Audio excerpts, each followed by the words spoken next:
Tonnage అనమాట. ఇప్పుడు వరకైతే మేము 2-3 వాటలు వేసాం, కానీ వర్కౌట్ అవ్వలేదు. ఎందుకంటే 2-3 పీసులు వచ్చినాయి వాటికొచ్చి.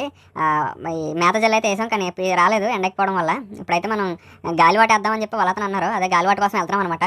గాలివాట అంటే మనం చెరువులో ఎటువంటి మేత జల్లకుండా సరుకు ఎక్కడ ఉందో చూసి అజగట్టి వేసేదాన్ని గాలివాట అంటాం గైస్. ఇప్పుడు వాళ్ళతనకైతే గాలివాట అనేది ఆ సరుకు ఎక్కడ ఉందో అర్థమైంది మాకు. అంటే మనకి ఇదే దాన్ని బట్టి ఆ కణుపుల టైప్ వస్తుంది అనమాట. కణుపులను అబ్జర్వ్ చేసుకుని మనకి సరుకు ఎక్కడ ఉందో అర్థం చేసుకుంటే మనకి వాట వేయొచ్చు అనమాట. ఇప్పుడు మాకైతే ఒక గుంపు అయితే కనిపించింది, అటు నుంచి వస్తుంది.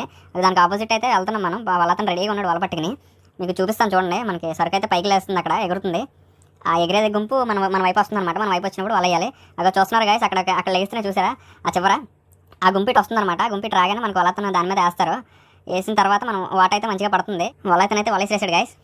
చూడాలి, సరుకు అయితే వచ్చింది గట్టిగా, నేను తెలిసి పడతాయి. వాటైతే వేసాం. పడవటి చాలా బాగా ఇంటున్నాడు మనోడు, ఎక్స్పీరియన్స్ పర్సన్ అంట. ఇప్పుడైతే మనం వలలాక ముందు పడవనైతే స్టేబుల్గా కట్టుకోవాలి, లేదంటే కర్రకు కానీ లేదంటే